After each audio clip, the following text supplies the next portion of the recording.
Since the dawn of civilization, long before science could explain the crack of thunder or the path of a comet, humanity searched for meaning in the ordinary. A bird at the window, a shattered mirror, a dog crying out into the dark. These were not coincidences. They were messages, warnings, promises. Tonight, we pull back the veil on 10 of the most persistent folklore omens from cultures spanning the globe. 5 that warn of darkness approaching, and 5 that whisper of fortune yet to come. Some of these beliefs stretch back thousands of years, and a few of them people still swear by today. Let us begin with the shadows. Part 1. 5 Bad Omens. Number 1. The Howling Dog. Across nearly every European culture, from ancient Greece to medieval England and beyond, a dog howling in the night, particularly when no obvious cause can be found, has been interpreted as a death omen. This belief is remarkably old. The ancient Egyptians associated dogs with Anubis, the jackal-headed god who guided souls into the afterlife. The Greeks tied howling dogs to Hecate, the goddess of witchcraft and crossroads, who was said to wander the earth at night with a pack of spectral hounds. If a dog sensed her presence, it would cry out, and that cry meant death was walking nearby. By the Middle Ages in Europe, this belief had cemented itself into everyday superstition. If a dog sat outside a sick person's home and howled toward the ground, it was taken as a sure sign that the illness would be fatal. In parts of Ireland and rural England, families would sometimes try to silence the animal or drive it away, believing the omen could be reversed if the howling stopped. What makes this one linger is that even today, people report unsettling experiences with it. There are countless second-hand accounts in online forums and folklore archives of dogs howling persistently in the hours before an unexpected death in the family, with no storm, no stranger, no apparent trigger. Whether it is a genuine sensitivity animals possess, or simply the power of pattern recognition after a loss, the association between a howling dog and death remains one of the most widespread omens on Earth. Number 2. Spilling salt. This omen traces its roots back to ancient Rome, where salt was not just a seasoning, it was currency. Roman soldiers were sometimes paid in salt, which is where the word salary actually comes from. To spill salt was to waste something precious, and wastefulness invited misfortune. But the superstition deepened over the centuries, especially in Christian Europe. One of the most famous reinforcements of this belief came from Leonardo da Vinci's painting of the Last Supper, completed around 1498.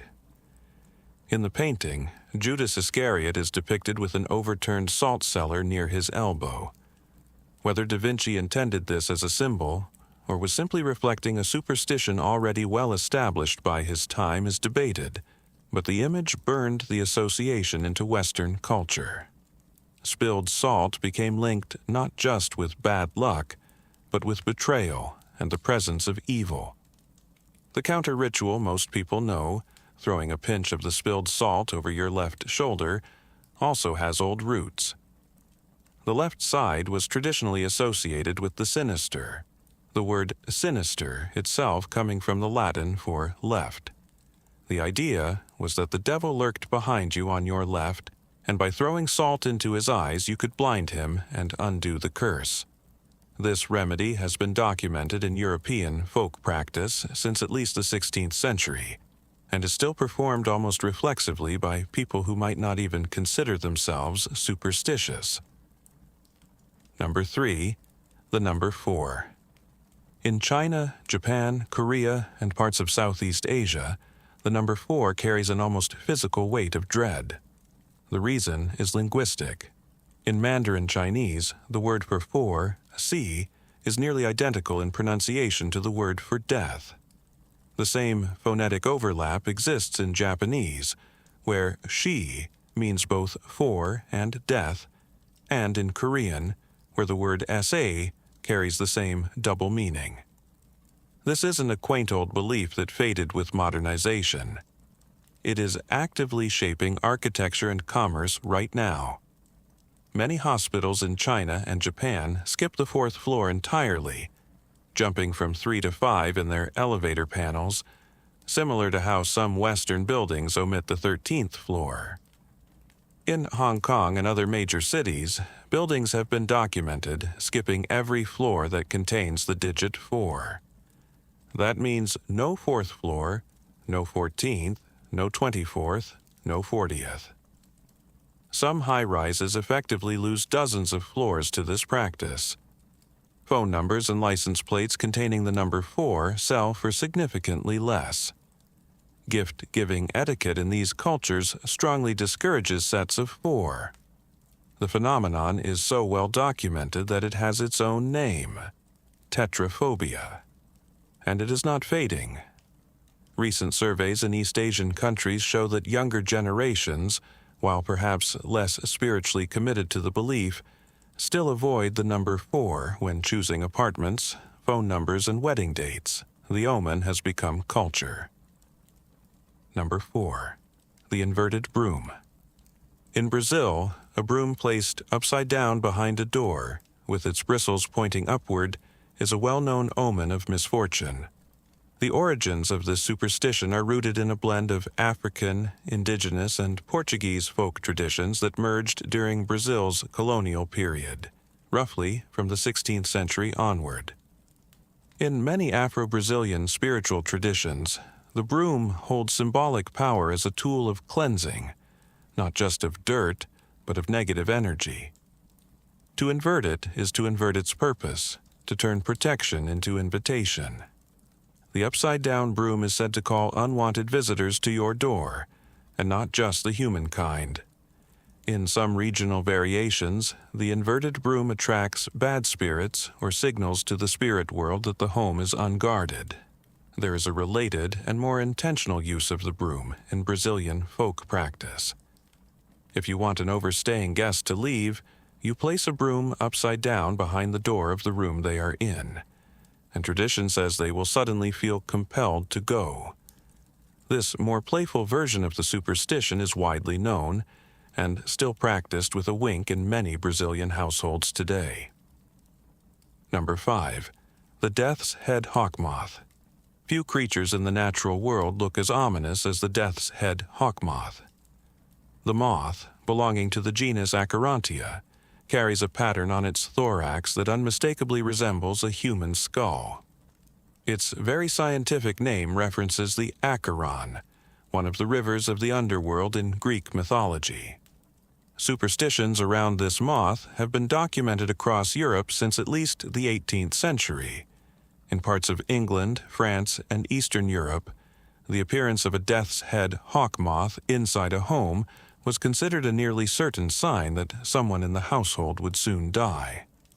The moth also produces an unusual squeaking sound when disturbed, which only added to its terrifying reputation. People who had never seen one before and encountered it indoors at night described the experience as deeply unsettling. During the Irish potato famine in the 1840s, swarms of death's head hawk moths were reported in parts of Ireland, and the timing cemented the creature's association with mass death and suffering in the folk memory of that era. The moth's infamy was renewed in modern popular culture when it appeared prominently on the movie poster for The Silence of the Lambs in 1991, introducing a new generation to its ancient symbolism. Even entomologists who study the species have noted that there is something psychologically jarring about the skull pattern. It is one of those rare cases where a creature's appearance so perfectly matches humanity's deepest fears that the superstition almost feels inevitable. Part 2. 5 Good Omens. Number 6. The Ladybug. In much of Europe and the Americas, a ladybug landing on you is considered a sign of good luck. The roots of this belief are tied to Christianity, specifically to the Virgin Mary. In the Middle Ages, European farmers struggling with aphid infestations prayed to the Virgin Mary for help. When ladybugs appeared and devoured the pests, saving their crops, the farmers called them beetles of Our Lady, which eventually became ladybugs in English and Marienkäfer, meaning Mary's beetle in German. By the medieval period, killing a ladybug was considered deeply unlucky in many parts of Europe. The creature was seen as a direct agent of divine protection. Over time, additional layers of folklore accumulated. In parts of France, if a ladybug landed on you and you counted its spots, the number was said to tell you how many months of good luck lay ahead. In Belgium and parts of Central Europe, a ladybug crawling across a young woman's hand was a sign that she would be married within the year. This is one of the gentler omens on our list, and one of the most enduring. Even today, most people will instinctively smile when a ladybug lands on them, and very few would brush one away without a small pang of guilt. The folklore has been so thoroughly absorbed into Western culture that it barely registers as superstition anymore. It just feels like common sense. Number 7. Spilling tea. In the United Kingdom, where tea is less a beverage and more a national institution, accidentally spilling tea while pouring has traditionally been interpreted as a sign that a stranger is about to visit. And not just any stranger, but a wealthy one. This superstition appears to have developed sometime during the 18th or 19th century, when tea culture was becoming central to British domestic life. The logic, if you can call it that, seems to run on the idea that tea itself was once an expensive luxury import. Spilling it was an act of unconscious abundance, a signal from fate that more wealth was on its way. There are charming variations.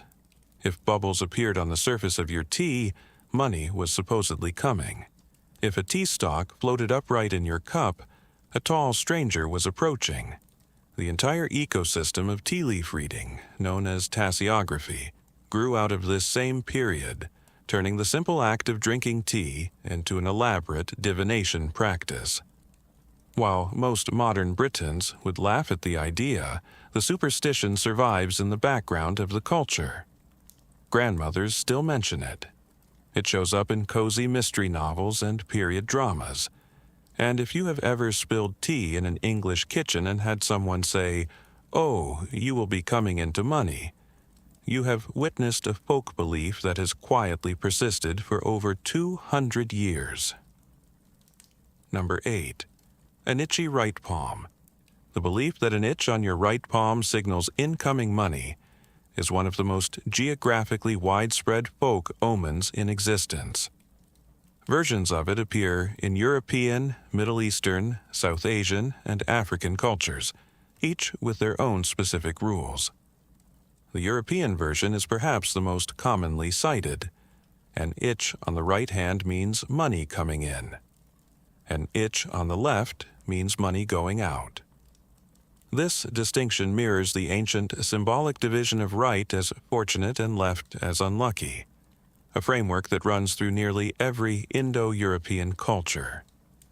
In Turkish folklore, the same basic belief exists, but with an added detail: you must not scratch the itch, or you will scratch the money away. In parts of the Caribbean and among some African American folk traditions in the southern United States, the belief carries additional instructions. You should rub your itchy palm on a piece of wood to seal in the luck, which some folklorists have suggested is the origin of the phrase "knock on wood," though that connection is debated. What is remarkable about this omen is how casually and frequently people reference it. It crosses the line between superstition and figure of speech.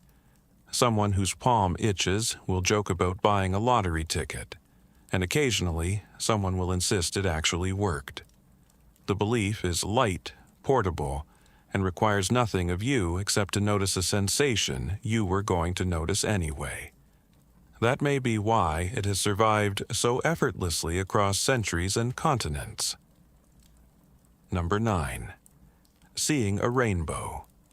The rainbow, as a sign of hope and divine promise, may be the single most universal good omen in human history. Nearly every culture that experiences rainfall has developed some positive mythological or spiritual interpretation of the rainbow.